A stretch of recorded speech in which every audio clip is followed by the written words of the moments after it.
Very good evening, friends. My name is Vikas Kumar, and I am faculty in अध्ययन the effort.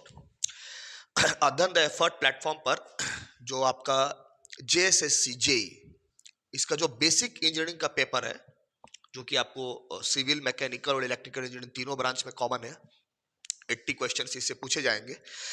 वो paper का आज जो है वो 5th लेक्चर है. ये लेक्चर 5 होने वाला है. तो आज जो हम लोग बेसिकली टॉपिक कवर करेंगे बेसिक इंजीनियरिंग जो पेपर है, जो कि सिविल, मैकेनिकल, इलेक्ट्रिकल तीनों में कॉमन है.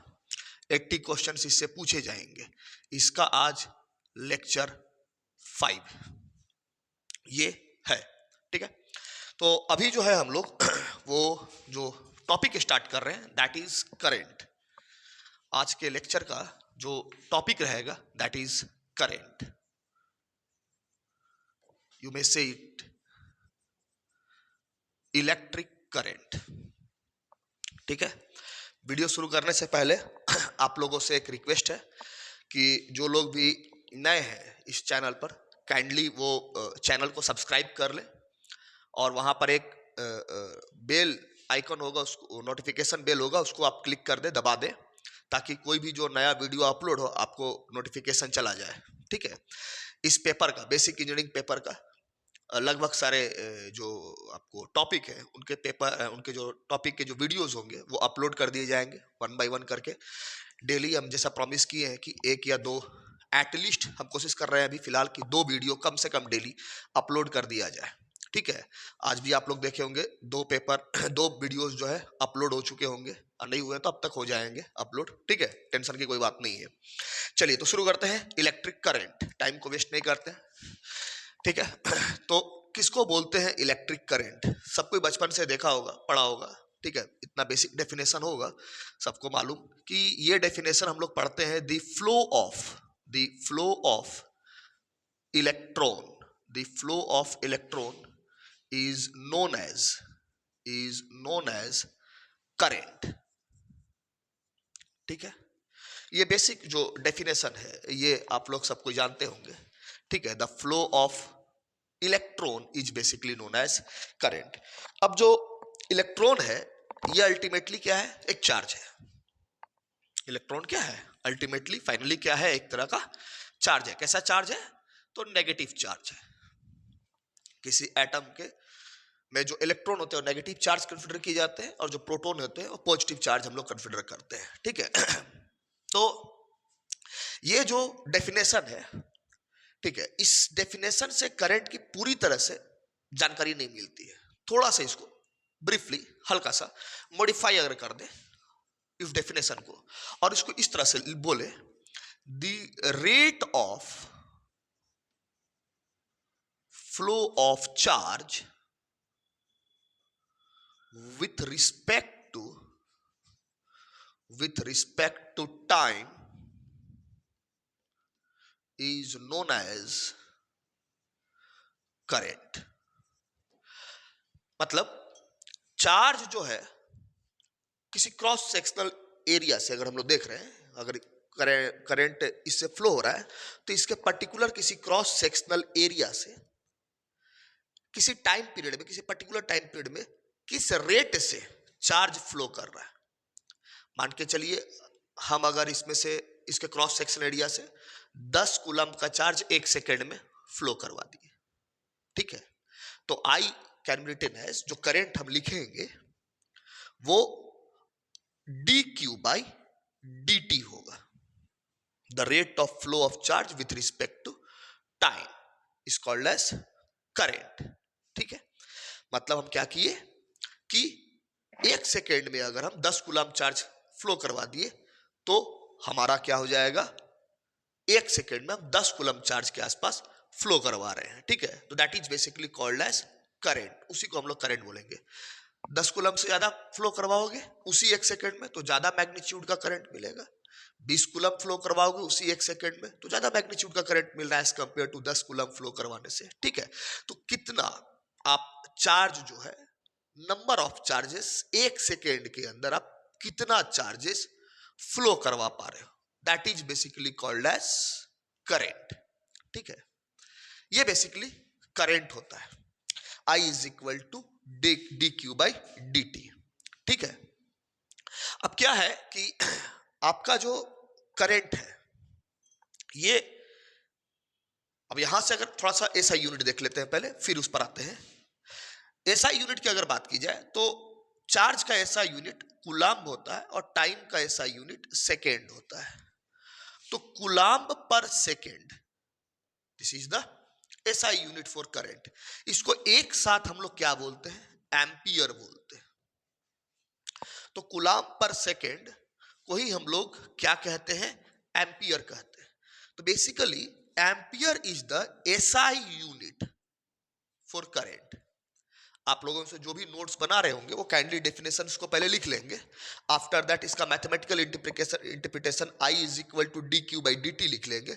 फिर इसकी एसआई यूनिट क्या होती है तो याद करने के लिए ये चार्ज का एसआई यूनिट कूलम्ब हो गया। टाइम को हम लोग सेकेंड में मेजर करते हैं तो कूलम्ब पर सेकेंड इज एसआई यूनिट। इसी को कूलम्ब पर सेकेंड को ही हम लोग क्या बोलते हैं?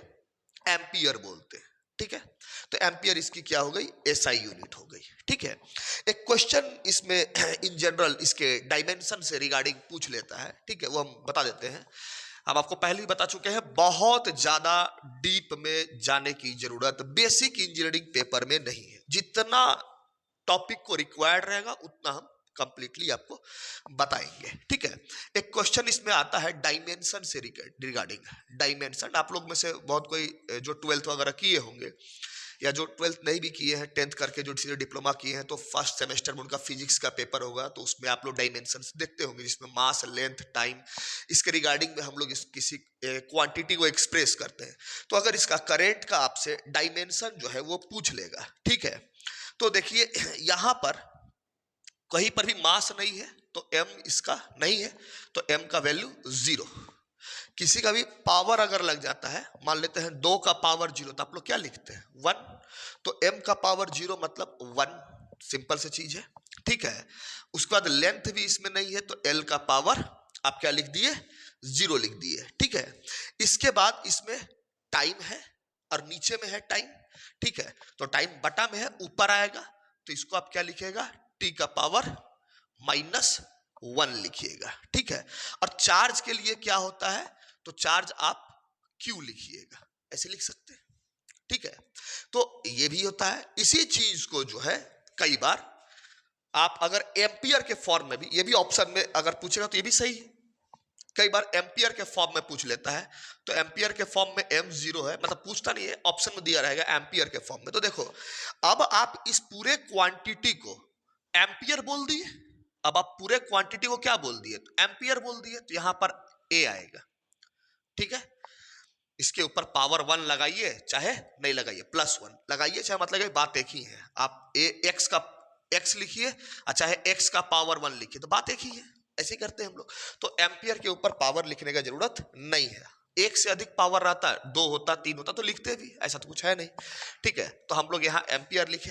तब इस कंडीशन में जब हम लोग एम्पियर लिख रहे हैं तो यहां पर टाइम मेंशन नहीं किए तो टी का पावर क्या हो जाएगा? 0 हो जाएगा। तो ध्यान रखिएगा, ये भी सही है। ठीक है, तो आप देख लीजिएगा क्वेश्चन में किस टाइप से पूछ रहा है। अगर Q दिया हुआ है, ठीक है, तो आपका यहां पर जो है टी का पावर -1 आएगा, और अगर आपका Q नहीं देखे एम्पियर के फॉर्म में दिया है तो फिर टी का पावर 0 आएगा। तो आप ये डायमेंशंस याद रखिएगा, m0 l0 टी का power -1 Q, this is also right. ठीक है, ये भी करेक्ट है, m0 l0 t0 a आएगा, but a for stands for ampere. ठीक है, तो ये डायमेंशन जो है आप लोग याद रखिएगा, कैसा पूछ रहा है थोड़ा ध्यान रखिएगा। ठीक है, ये ना कि गड़बड़ कर दीजिए। ठीक है, चलिए, तो मैथमेटिकल इंटरप्रिटेशन तो हम लोग देख लिए कि करंट को मैथमेटिकली तो ठीक है कि I is equal to D Q by D T के रूप में आप एक्सप्रेस कर सकते हो, बट है क्या चीज ये? मैथमेटिकली आप करंट को D Q by D T express कर सकते हो कि rate of flow of charge with respect to time is basically known as current. अब देखो rate of flow of charge की अगर बात की जाए तो जो चार्ज के फ्लो हो रहा है, अगर वो एक ही डायरेक्शन में कंटिन्यूअसली है तो फिर डीसी करंट बोल देंगे उसको। एक ही डायरेक्शन में अगर करंट है, मतलब जो चार्ज फ्लो हो रहा है वो फ्लो होने का डायरेक्शन अपना नहीं बदल रहा है, in that case that current is called as DC current. ठीक है, if the rate of flow of charge with respect to time is in one direction, then it is a DC current, direct current उसको बोलते हैं हम लोग। ठीक है, अगर ये इस कंडीशन में आप देखोगे generally I can be written as del Q by del T, इस फॉर्म में आपको इन जनरली लिखा हुआ मिलेगा। ठीक है, कि चार्ज जो है वो एक ही, मतलब चार्ज कॉन्स्टेंटली एक डायरेक्शन में फ्लो कर रहा है समय के साथ, वो अपना डायरेक्शन चेंज नहीं किया, तो in generally I is equal to del Q by del T आपको ऐसा लिखेगा, नीचे मैथमेटिकली लिखा हुआ मिलेगा। अगर ये अपना डायरेक्शन बदल दे, ठीक है, if the rate of flow of charge with respect to time is reverses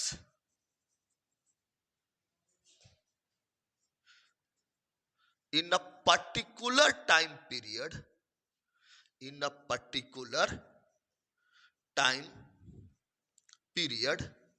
then it is an AC current। अगर ये अपना जो चार्ज फ्लो होने का डायरेक्शन है वो एक पर्टिकुलर टाइम पीरियड में रिवर्स कर ले, ठीक है, तब इसको हम लोग एसी करंट कहेंगे। ठीक है, यहां तक क्लियर हुआ? तो अगर इसके लिए डीसी करंट के लिए आप देखे होंगे, ठीक है, डीसी करंट के लिए अगर हम लोग कर्व को प्लॉट करते हैं तो ये एम्पलीट्यूड एक्सिस बोलते हैं इसको, या मैग्नीट्यूड एक्सिस भी बोलते हैं, कंफ्यूज नहीं होना है, एम्पलीट्यूड एक्सिस भी बोलते हैं, इसी का दूसरा नाम मैग्नीट्यूड एक्सिस भी है। ठीक है, तो एम्पलीट्यूड बोलो चाहे मैग्नीट्यूड बोलो, कंफ्यूजन नहीं होना। ये टाइम एक्सिस होता है या इसको ओमेगा टी एक्सिस बोलते हैं। अगर डीसी की बात करें तो इन जनरली इसको, क्योंकि वहां पर एंगुलर फ्रीक्वेंसी 0 होता है, आएगा टर्म समझाएंगे angular frequency, for time being यहाँ टाइम ले लेते हैं।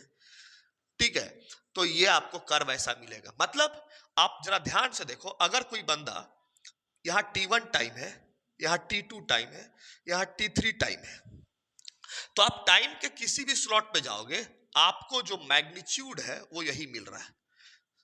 अगर ये आई वैल्यू है, ठीक है, तो आप देखो T1 टाइम पर भी आई ही मिला, T2 टाइम पर भी आई ही मिला, T3 टाइम पर भी आई ही मिला।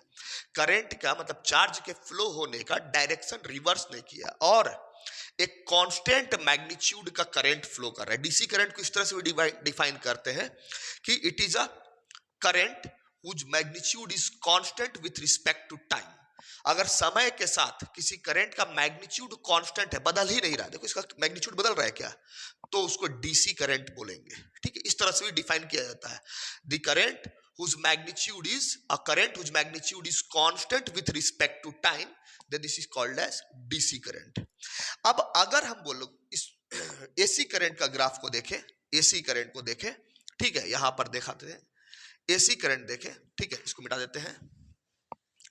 एसी करंट को अगर हम लोग देखें तो आप देखिए एक पर्टिकुलर टाइम के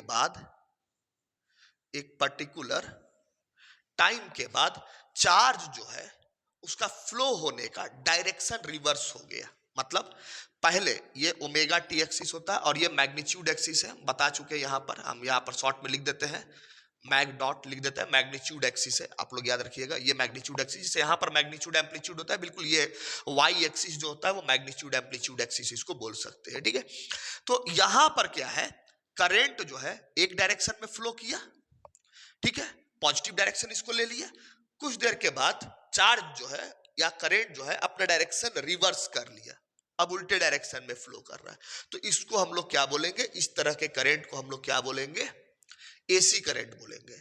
आप अगर इस करंट का मैग्नीट्यूड में डिफाइन करोगे तो ध्यान से देखो, यहां पर सबसे मैक्सिमम वैल्यू है पॉजिटिव में और यहां पर सबसे मैक्सिमम वैल्यू है नेगेटिव में। आप अगर यहां पर एक टाइम T1 देख रहे हो, ठीक है, हम थोड़ा सा इसको बड़ा बना देते हैं ताकि वीडियो में आपको क्लियर दिख जाए। ठीक है, क्या चीज समझाना चाह रहे हैं वीडियो में आपको क्लियर दिख जाए। ठीक है,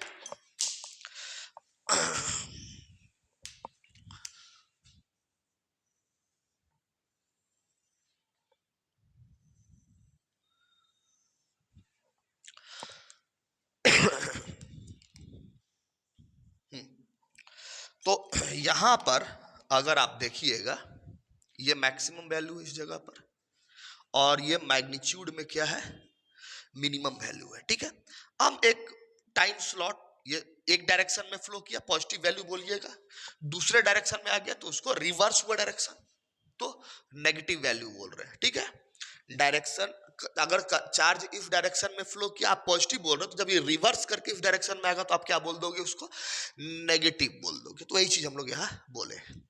अब अगर हम देखें यहाँ पर मैग्नीट्यूड को, मान लेते हैं ये कोई टाइम t1 है और ये कोई टाइम t2 है।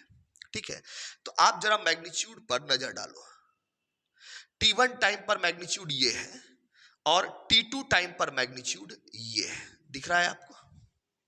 ठीक है, क्या t1 टाइम पर जितना मैग्नीट्यूड है करंट का, क्या उतना ही t2 टाइम पर है? तो नहीं, मैग्नीट्यूड बढ़ा है t2 पर। यहां पर आओगे तो ये मान लेते हैं t3 समय है, तो t3 टाइम पर फिर मैक्सिमम हो गया है। फिर आप देखोगे तो थोड़ा देर के बाद मैग्नीट्यूड कम हुआ है, t4 टाइम आप लोगे। ठीक है, तो आपको और मैग्नीट्यूड यहाँ कम मिलेगा, धीरे धीरे यहाँ जीरो हो जाएगा।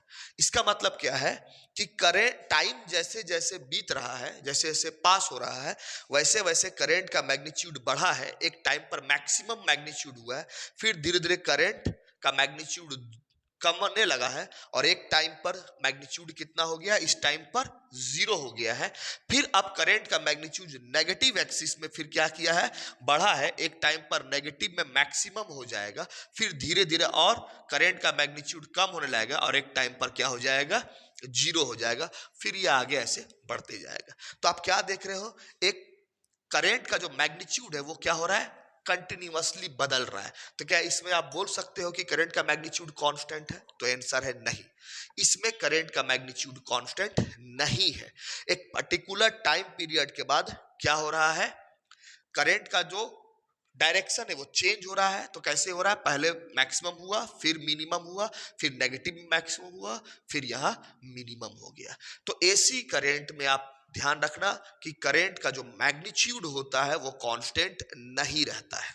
ठीक है, देखो बहुत सारे बच्चों को आता होगा बहुत सी बातें, ठीक है, लेकिन हम तो यहाँ ये मान के चल रहे हैं कि बिल्कुल बेसिक से हम कवर अप करने की कोशिश कर रहे हैं। ठीक है, तो ये आपका एसी और डीसी दो जो करंट का डेफिनेशन है, उसको आप लोग काइंडली वीडियो को चाहो तो पॉज करके लिख सकते हो या उसको देख सकते हो। ठीक है, चलो, तो ये था आपका एसी और डीसी करंट यहां तक। अब बेसिकली इसके अंदर क्या होता है, एक दो टर्मिनोलॉजी है जिसको थोड़ा जानना जरूरी है। एक तो चीज और जानोगे, ठीक है, कई बार पूछता है कि करंट जो है वो वेक्टर क्वांटिटी है या स्केलर क्वांटिटी है। ठीक है, तो करंट याद रखना स्केलर क्वांटिटी है, करंट स्केलर क्वांटिटी है। ठीक है, करंट वेक्टर क्वांटिटी नहीं है। ठीक है, ये आपको जो ट्रायंगल लॉ ऑफ एसोसिएशन होता है या लॉ ऑफ एसोसिएशन होता है उसको फॉलो नहीं करता है। ठीक है, तो इसलिए इसको बोलते हैं कि भैया ये वेक्टर क्वांटिटी नहीं है। तो आप फॉर टाइम आप याद कर लो, ठीक है, वेक्टर पढ़ाना मेरा मोटो नहीं है, याद कर लो, करंट जो है वो वेक्टर क्वांटिटी नहीं है। करंट कैसा क्वांटिटी है, स्केलर क्वांटिटी है। अब यहां पर कभी कभी ट्रिकी क्वेश्चन पूछता है, चांसेस बहुत कम है लेकिन थोड़ा सा आपको बता देते हैं। एक्चुअली में करंट अगर बोला जाएगा तो स्केलर भी नहीं है। ठीक है, एक नया ही क्वांटिटी होता है टेंसर। अब इसके बारे में टेंसर मत लेना, ये टेंसर लिख रहे हैं, TNSOR, टेंसर क्वांटिटी। यहां एन छूट गया है, क्वांटिटी। ठीक है, टेंसर क्वांटिटी, करंट एक्चुअली में टेंसर क्वांटिटी है, वो स्केलर भी नहीं है। ठीक है, क्यों नहीं, उसके डिटेल में जाने की जरूरत नहीं है। ये तो BSc लेवल में जो होगा उतना हम लोग बीटेक कर लिए, कहीं पर भी ये मिलता नहीं है। ठीक है, लेकिन एक ट्रिकी क्वेश्चन के लिए ये पॉइंट हम उठाए हैं कि अगर कई बार हो गया ऑप्शन आ गया कि करंट क्या है इनमें से, ठीक है। आपको स्केलर भी है, कोई वेक्टर बोल दिया और दो ऑप्शन और भी दे दिया, ठीक है, A and B both, none of the जैसे दे दिया। तो क्या उस ऑप्शन में कहीं टेंसर है? नहीं है। देन आप करेक्ट आंख बंद करके स्केलर मार के आओगे, आंसर गलत नहीं होगा। लेकिन अगर ये दोनों ही ऑप्शन में आ गया, ये दोनों ही है, स्केलर भी है और टेंसर क्वांटिटी भी है, दोनों ऑप्शन में है, ठीक है। बोल दिया करंट क्या है, ए में स्केलर है, बी में टेंसर है, सी में वेक्टर दे दिया, ठीक है, और डी में दे दिया नन ऑफ दीज, ऐसा मान लेते हैं। तो आप तो बोलोगे कि विकास सर तो बोले थे कि स्केलर क्वांटिटी है, ठीक है, या टेंसर क्वांटिटी भी बोलते हैं इसको। तो स्केलर टेंसर दोनों आ गया, इन दोनों में अगर चुनाव करना पड़ जाए देन फिर टेंसर टिक करके आना। इन दोनों में अगर ऑप्शन में चुनाव करने के लिए आए देन फिर टेंसर को टिक मारकर आना, टेंसर क्वांटिटी वहां पर सही हो जाएगा, ठीक है। चलो ये याद रखना है ये चीज। अब क्या है इसमें एक दो टर्मिनोलॉजी होता है, ठीक है, हम लोग उस टर्मिनोलॉजी को समझेंगे। रिलैक्सेशन टाइम क्या होता है और ड्रिफ्ट वेलोसिटी क्या होता है, ठीक है। तो रिलैक्सेशन टाइम और ड्रिफ्ट वेलोसिटी की अगर बात की जाए तो इसको थोड़ा देखते हैं, ठीक है। इसको समझने के लिए, रिलैक्सेशन टाइम को समझने के लिए समझाएंगे, सब कुछ क्लियर होगा, ठीक है। देखो ये एक मेरा कंडक्टर है, ठीक है, कंडक्टर है ये, ऐसा मान लेते हैं। अब इस कंडक्टर में, ऐसे तो बहुत लंबा कंडक्टर है, हम एक छोटा सा हिस्से को एनालिसिस कर रहे हैं। लंबा कंडक्टर है, पूरे कंडक्टर को देखने की जरूरत नहीं है। अगर ब्लड का सैंपल लेना पड़ता है तो पूरे शरीर का खून थोड़ी निकाल के चेक करते हैं, थोड़ा सा खून निकाल के चेक करते हैं। तो पूरे कंडक्टर को चेक नहीं करना है, उसके छोटे से टुकड़े को यहां पर बनाया गया है और मान लो इधर से करंट ऐसे जा रहा है, इधर से ऐसे निकल रहा है, फॉर टाइम बीइंग ऐसा मान लेते हैं। ये पूरा लंबा कंडक्टर है, हम छोटा सा टुकड़ा ले लिए हैं। इस छोटे टुकड़े के अंदर होता क्या है, क्या होता है कंडक्टर के अंदर, उसको जानना है, तभी समझ पाएंगे रिलैक्सेशन टाइम क्या होता है, ठीक है। वैसे तो एक ही ऑब्जेक्टिव बनेगा, ठीक है, लेकिन उसके लिए थोड़ा सा यहां समझना पड़ेगा। करंट होता क्या, बेसिकली इलेक्ट्रॉन है, फ्लो ऑफ इलेक्ट्रॉन है, ठीक है। ये इलेक्ट्रॉन इस कंडक्टर के अंदर जाएगा, तो कंडक्टर के अंदर इनफाइनाइट नंबर ऑफ, तुम कल्पना नहीं कर सकते, infinite number of free electrons कोई कंडक्टर दे सकता है। Infinite number of free electrons, उसको थोड़ा सा एनर्जी दोगे, उसके आउटर मोस्ट जो ऑर्बिट होंगे, इतना थोड़ा सा केमिस्ट्री तुम लोग पढ़े होंगे, ठीक है, तो फिजिकल केमिस्ट्री थोड़ा सा भी, तो कोई एटम रहता है, उसके चारों तरफ क्या रहते हैं, ऑर्बिट रहते हैं, और जो सबसे आखिरी वाला ऑर्बिट रहता है उसमें जो इलेक्ट्रॉन मौजूद रहता है उसको वैलेंस इलेक्ट्रॉन बोलते हैं। इसको क्या नाम है, वैलेंस इलेक्ट्रॉन कहते हैं। किसी एटम में बीच में क्या रहता है, न्यूक्लियस रहता है, और उसके चारों तरफ क्या रहेंगे, ऑर्बिट रहेंगे। इन ऑर्बिट्स में इलेक्ट्रॉन क्या करते हैं, रिवॉल्व रहता है, घूमते रहता है, ठीक है। तो जो सबसे आखिरी का ऑर्बिट होगा उसमें जो भी इलेक्ट्रॉन मौजूद है उसको वैलेंस इलेक्ट्रॉन बोलते हैं, ठीक है। इसको जरा सा एनर्जी दोगे, अगर कंडक्टर में ये वैलेंस इलेक्ट्रॉन देखेंगे तो इसको, कंडक्टर का गुण क्या होता है कि उसको थोड़ा सा एनर्जी दोगे, एक्चुअली ये गुण मेटल का होता है, तो कंडक्टर भी मेटल होता है, तो जरा सा इसको एनर्जी देंगे तो ये वैलेंस इलेक्ट्रॉन जो है अपना ऑर्बिट छोड़ के बाहर आ जाएगा, और इसको फ्री इलेक्ट्रॉन फिर बोलेंगे। फिर इसको क्या कहते हैं, फ्री इलेक्ट्रॉन। तब इसको वैलेंस इलेक्ट्रॉन नहीं बोलते, वैलेंस इलेक्ट्रॉन सिर्फ तभी तक बोलेंगे जब तक कि ये ऑर्बिट, आउटर मोस्ट ऑर्बिट में रिवॉल्व कर रहा है, घूम रहा है। वंस इसको एक बार हम लोग एनर्जी दे दिए, थोड़ा इस एनर्जी का रिक्वायरमेंट होता है, दिए, ये आउटर मोस्ट ऑर्बिट को छोड़ के फ्रीली मूव करने लगा, in that case this is called as free electron. तो ये जो कंडक्टर है ये बहुत खरबों खरब फ्री इलेक्ट्रॉन देने में कैपेबल रहता है। टेंशन लेने की जरूरत नहीं है कि सर इतना फ्री इलेक्ट्रॉन आएगा कि नहीं आएगा, बहुत आएगा, इतना जितना तुम सोच भी नहीं सकते, तुम्हारी कल्पना से परे बहुत सारा आएगा। उनमें से एक इलेक्ट्रॉन हम लोग उठाते हैं ताकि इस पिक्चर को समझ सके। जैसे ही ये बाहर से ये जो चार्ज अंदर घुसेगा, कंडक्टर में जाता है, तो ये क्या करता है, ये जो एटम का ये जो आउटर मोस्ट ऑर्बिट है इससे टकराएगा, मूव कर रहा है ना, फ्लो ऑफ इलेक्ट्रॉन, ये कंडक्टर के अंदर गया, इससे टकराया जब, तो ये टकराएगा जाके, और टकराने के साथ ये क्या करेगा, ये टकराया यहां पर एक इलेक्ट्रॉन से, टकराने के बाद क्या करेगा, ये वाला इलेक्ट्रॉन इससे टकराया है और अपना काइनेटिक एनर्जी कुछ इसको दे दिया है। अब जैसे ही इसको काइनेटिक एनर्जी मिला है, ठीक है, ये क्या हुआ है, फ्री इलेक्ट्रॉन बन गया है। अब दो हो गए, एक तो पहले से ये था, एक और आ गया, तो दो में से हम लोग एक को ही पकड़ते हैं, ठीक है। अब दो दो फ्री इलेक्ट्रॉन है, तो एक के साथ जैसा घटना घट रहा वैसा ही दूसरा भी होगा।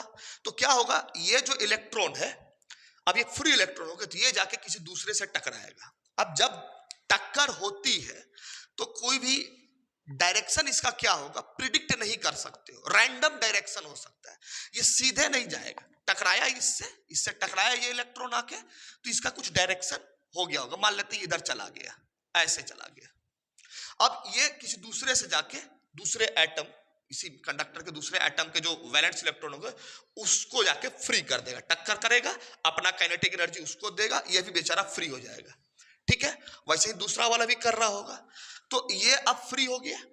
अब ये भी जाएगा, दूसरे से टकराएगा, तो कहीं भी जा सकता है, कोई भी डायरेक्शन ले सकते हो, मान लेते हैं ऐसे गया, ठीक है, फिर इधर भी जा सकता है ऐसे, ठीक है, फिर ऐसे चला गया मान लेते हैं, फिर आ गया ये ऐसे, फिर आ गया ये ऐसे, फिर आ गया ये ऐसे, कुछ भी अपने मर्जी से हम बना रहे हैं, इसका कोई नियम नहीं है।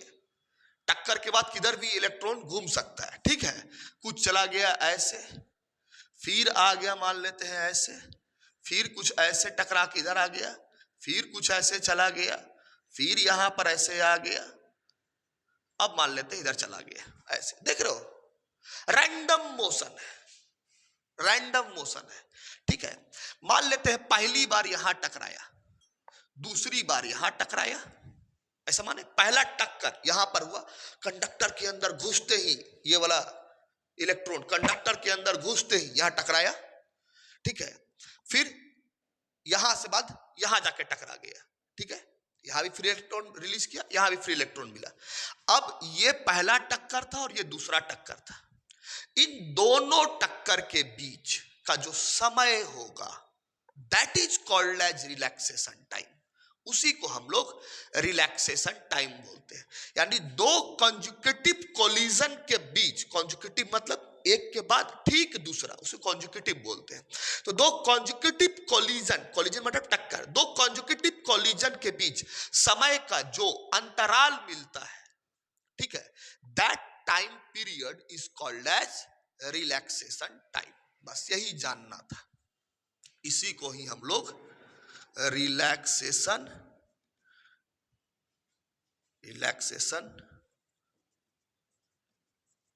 टाइम बोलते हैं, ठीक है। आई होप इतना क्लियर हुआ होगा, रिलैक्सेशन टाइम हम लोग किसको कहते हैं, ठीक है। अब इसको जो है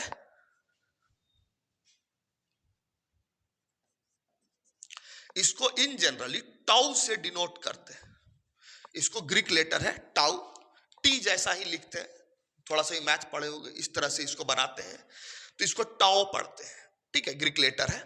तो रिलैक्सेशन टाइम को इन जनरली हम लोग क्या बोलते हैं, टाउ बोलते हैं, ठीक है।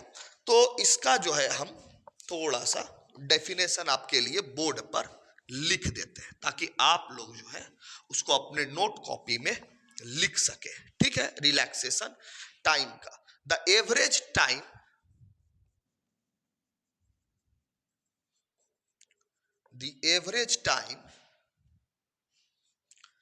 that an electron spins between two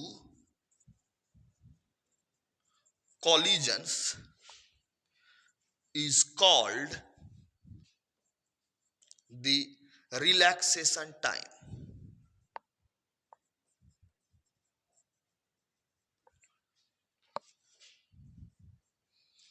Its value is of the order of 10 to the power -14 second. ये एग्जाम में आया हुआ है, इसका ऑर्डर पूछ लिया है, ठीक है। रिलैक्सेशन टाइम किस ऑर्डर का रहता है, ये एग्जाम में आया हुआ, इग्नोर ना करेंगे, काइंडली याद रखेंगे। 10⁻⁻14 सेकेंड होता है रिलैक्सेशन टाइम में, जो आपका किस ऑर्डर का रिलैक्सेशन टाइम मिलता है ये पूछता है, ठीक है। तो 10⁻⁻14 सेकेंड के ऑर्डर का लगभग रिलैक्सेशन टाइम आपको मिलता है, ठीक है। तो काइंडली वीडियो को पॉज करके ये जो डेफिनेशन है हम पढ़ देते हैं एक बार। The average time that an electron spends between two collision is called the relaxation time. Its value is of the order of 10⁻⁻14 second. आप लोग काइंडली वीडियो को पॉज करके इसको लिख लीजिए, ठीक है। जो नेक्स्ट टॉपिक इसी के अंदर है वो है ड्रिफ्ट वेलोसिटी का, ठीक है। ड्रिफ्ट वेलोसिटी किसको कहते हैं, ठीक है। ड्रिफ्ट वेलोसिटी किसको कहते हैं जरा समझेंगे, पहले समझ लेंगे, बाकी इसका डेफिनेशन वैसा कुछ आपसे नहीं पूछेगा, इसमें एक फॉर्मूला है बस वो याद रखना है और दो रिलेशन है। ड्रिफ्ट वेलोसिटी बस समझ लो कहते किसको है, क्योंकि इसका कोई डेफिनेशन से आपको ऐसा नहीं कि बहुत क्वेश्चन पूछ देगा। ड्रिफ्ट मतलब, अब जरा ध्यान से देखो, ये टक्कर हो रहा है, ठीक है, लेकिन यहां से 1 है, 2 है, यहां 3 है, यहां 4 है, यहां 3 है, यहां 4 है, फिर ये 1 2 सॉरी यहां 3 है, यहां आ गया 4 है, फिर यहां गया 5 है, ठीक है, फिर यहां आया 6 है। आप जरा ध्यान से देख रहे हो, टक्कर हो रहा है लेकिन ये साथ ही साथ आगे भी बढ़ रहा है, टकरा रहा है, टकरा रहा है, 1 पे टकराए, 1 से 2 पे टकराए, 2 से 3 पे टकराए, तो स्पीड में इसका अंतर आएगा, इसकी वेलोसिटी में अंतर आएगी। हो सकता है 1 से 2 के बीच में जो वेलोसिटी रहे इलेक्ट्रॉन का, वही वेलोसिटी 2 से 3 के बीच में ना रहे, 3 से 4 के बीच में कुछ अलग, 4 से 5 के बीच में कुछ अलग, ठीक है। और ये कभी आगे आपको क्या होगा, टक्कर दिख रहा है, टकरा रहा है, कभी इधर गया, इधर गया, इधर गया, इधर गया, इधर गया, साथ ही देखो आगे भी बढ़ रहा है, टकराते भी जा रहा है और आगे भी बढ़ते जा रहा है। तो जो आप इसको बिल्कुल स्लो मोशन में देखोगे तो आपको कैसा दिखेगा कि इलेक्ट्रॉन ड्रिफ्ट कर रहा है, ड्रिफ्ट कर रहा है, लहराते हुए आगे बढ़ रहा है, कभी इधर टकराया, कभी इधर टकराया, इधर टकराया, लेकिन कंटिन्यूअसली आगे भी बढ़ रहा है। ऐसा नहीं हो रहा कि टक्कर के बाद कहीं पीछे जाने लगा, पीछे नहीं जाएगा, ये आगे की ओर बढ़ते जा रहा है, ठीक है। This is called as drift velocity, इसी को ड्रिफ्ट वेलोसिटी बोलते हैं, ठीक। तो इसकी डेफिनेशन को हम लिख देते हैं, ठीक है, इसी बात को लिख दिया जाता है, इसको इन जनरली वीडी से डिनोट करते हैं, ठीक है। वेक्टर क्वांटिटी होता है ड्रिफ्ट वेलोसिटी, याद रखिएगा, ड्रिफ्ट वेलोसिटी वेक्टर क्वांटिटी होता है। इसका डेफिनेशन आप लोग थोड़ा लिख लीजिएगा वीडियो को पॉज करके। The average velocity with which free electrons marker का एक्चुअली थोड़ा सा दिक्कत हो जाता है, free electrons get drifted in a metallic conductor under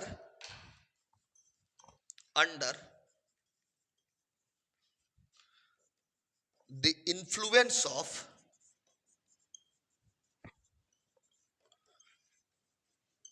electric field, under the influence of electric field, under the influence of electric field is called drift velocity, VD, ठीक है। ये तो आप वीडियो को पॉज करके इस डेफिनेशन को लिख लीजिएगा, फिर से पढ़ देते हैं। The average velocity with which free electrons get drifted in a metallic conductor under the influence of electric field is called drift velocity, ठीक है। तो ये देख सकते हैं इलेक्ट्रॉन टकरा रहा है और आगे की ओर बढ़ रहा है, this is called as drift velocity. बस इतने जानना है, और अब जो हम बताएंगे वो आपसे एग्जाम में पूछता है। ये तो डेफिनेशन आप जस्ट फॉर इंफॉर्मेशन लिख लीजिए, ठीक है। अब हम जो बता रहे हैं वो आपसे एग्जाम में पूछेगा, वो है रिलेशनशिप, ठीक है। पहला क्या है कि रिलेशनशिप आपसे पूछ लेता है ड्रिफ्ट वेलोसिटी, ठीक है, और करंट के बीच में, ठीक है। रिलेशन बिटवीन ड्रिफ्ट वेलोसिटी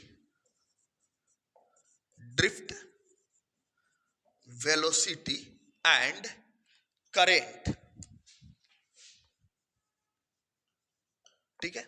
ये आपसे एग्जाम में एक जो क्वेश्चन है वो आपसे पूछ लेता है कि ड्रिफ्ट वेलोसिटी और करंट के बीच में क्या रिलेशन है। तो I is equal to NEA into VD। ये काइंडली वीडियो पॉज करके लिख ले, हम इसमें हर एक पैरामीटर का मतलब समझा देंगे। I is equal to NEA, capital A है, VD, ठीक है। VD ड्रिफ्ट वेलोसिटी है ये, ठीक है। ये आपको रिलेशनशिप पूछता है, इसमें दो क्वेश्चन बनते हैं, ठीक है। वो दोनों क्वेश्चन हम बता देते हैं, ठीक है। तो आपको इसमें जो है क्या क्या किसको बोलते हैं ये आपसे एग्जाम में, मतलब ये रिलेशनशिप आपसे पूछेगा। इसमें जो ए होता है, A is the area of cross section of the wire. A क्या है? Area of cross section of the wire, kindly लिख लीजिएगा, area of the cross section of the wire, ठीक है। Area of the cross section of the wire, ठीक है। अब जो है एन क्या है? N is electron density, n is electron density, that is number of free electrons, that is number of free electrons per unit volume, number of free electrons per unit volume, ठीक है। Clear हो गया? अब यहां पर ए हो गया, N हो गया, ई क्या होता है? तो ई इज द चार्ज, यहां लिख देते हैं। ई क्या है? E is the charge, charge on each electron, ठीक है। ये होता है आपको E का वैल्यू। VD तो मालूम है, ड्रिफ्ट वेलोसिटी होता है। तो काइंडली इसको लिख ले। N क्या है? देखो फिर से समझाते हैं। A क्या है? Cross section area of the cross section of the wire. ये जो वायर है इसका क्रॉस सेक्शन का क्या एरिया, ये जो क्रॉस सेक्शन बनाएंगे इसका एरिया क्या है? ये आपको ए होता है। एन क्या होता है? इलेक्ट्रॉन डेंसिटी बोलते हैं, या इसी को इलेक्ट्रॉन डेंसिटी को क्या बोलते हैं? नंबर ऑफ फ्री इलेक्ट्रॉन्स, ठीक है, पर यूनिट वॉल्यूम, ठीक है। हर एक यूनिट वॉल्यूम में, वॉल्यूम बोले तो लंबाई गुने चौड़ाई, लंबाई गुने चौड़ाई गुने ऊंचाई लेंगे, तो 1 लंबा, 1 यूनिट चौड़ा, 1 यूनिट ऊंचा, तो क्या हो गया? यूनिट वॉल्यूम निकल गया, ठीक है। तो यूनिट वॉल्यूम के अंदर, ठीक है, ऐसा अगर हम लोग देखें, ऐसा वॉल्यूम अगर आया, ये 1 यूनिट है मान लेते हैं, ठीक है। तो ये अगर 1 यूनिट वॉल्यूम है तो इसके अंदर टोटल नंबर ऑफ इलेक्ट्रॉन कितना है, ठीक है। दिस इज योर एन, ठीक है। ई क्या होता है? कोई इलेक्ट्रॉन के ऊपर चार्ज का वैल्यू कितना है, ठीक है। तो ये आपको पैरामीटर समझ में आ गया। अब यहां पर से जो इंपॉर्टेंट चीज है जानने वाला, वो क्या है कि रिलेशन में आपको एक चीज दिख रहा होगा, इस जगह पे मिटाते हैं थोड़ा सा इसको, ठीक है, यहां पर बता देते हैं। अगर एन, ई और ए ये तीनों पैरामीटर कांस्टेंट हैं तो I is directly proportional to drift velocity. Very very important, I जो होता है वो ड्रिफ्ट वेलोसिटी के डायरेक्टली प्रोपोर्शनल होता है। ये एक पॉइंट, ये एक पहला पॉइंट याद रखिएगा फॉर्मूला, और ये रिलेशन याद रखिएगा, I is directly proportional to drift velocity. एक और चीज है वो जो है रेसिस्टिविटी के बारे में, रेसिस्टिविटी, इसको जनरली रो से डिनोट करते हैं, ठीक है। तो ड्रिफ्ट वेलोसिटी और रेसिस्टिविटी का भी रिलेशनशिप होता है, ठीक है। तो ड्रिफ्ट वेलोसिटी जो होता है ये डायरेक्टली ये इनवर्सली प्रोपोर्शनल होता है रेसिस्टिविटी ऑफ द मीडियम, ठीक है। तो इस चीज को याद रखिएगा कि ड्रिफ्ट वेलोसिटी जो है ये जनरली क्या है, inversely proportional to the resistivity of the medium, ठीक है। अगर किसी मतलब कंडक्टर, मीडियम बोल रहा मतलब कंडक्टर, अगर कंडक्टर की रेसिस्टिविटी ज्यादा, रेसिस्टिविटी उस चीज को बोलते हैं जैसे आप करंट फ्लो करवा रहे हो कंडक्टर से, ठीक है। ये कंडक्टर करंट के फ्लो करने, इस कंडक्टर का एक गुण क्या होगा कि ये कंडक्टर करंट के फ्लो करने का अपोज करेगा। तो इसका कौन सा गुण, तो इसका रेसिस्टेंस वाला गुण जो होगा, ठीक है। रेसिस्टेंस का काम क्या है, करंट के फ्लो करने का अपोज करना, रोकना उसको, ठीक है। तो अगर ये कंडक्टर आप सपोज दैट मान लेते हैं आप कुछ कार्बन से बना दिए हैं, ठीक है, कुछ कार्बन का ऐसे ले लिए हैं, या लकड़ी में देख लो, लकड़ी में बिल्कुल भी आपको फ्लो नहीं कर पाता है, क्यों, बहुत ज्यादा रेसिस्टेंस होता है, बहुत ज्यादा इलेक्ट्रॉन उससे पास ही नहीं कर पाता है। तो क्या होता है, उसकी रो की वैल्यू बहुत ज्यादा हाई रहेगी। कॉपर की अगर बात करेंगे, कॉपर में रो की वैल्यू बहुत कम रहेगी, मतलब कॉपर जो होता है करंट के फ्लो करने का बहुत ही कम अपोज करता है, ठीक है। तो जितनी कम रेसिस्टिविटी होगी उतनी ज्यादा ड्रिफ्ट वेलोसिटी होगी और उतनी ही ज्यादा करंट का मैग्नीट्यूड होगा, ठीक है। क्लियर हो गया, आगे बात समझ में। तो ये रिलेशनशिप आप काइंडली याद रखें, ठीक है। अब इसमें जो एक चीज है, ठीक,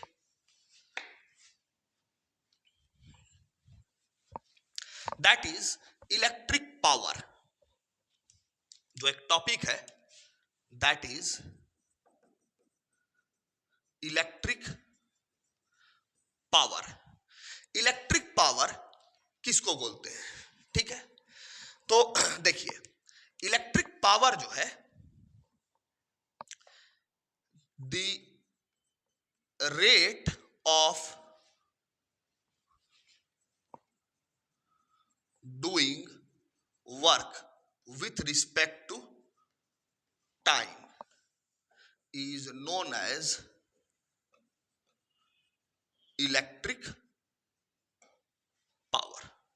The rate of doing work with respect to time is known as electric power, ठीक है। इलेक्ट्रिक पावर हम लोग इसी को बोलते हैं, ठीक।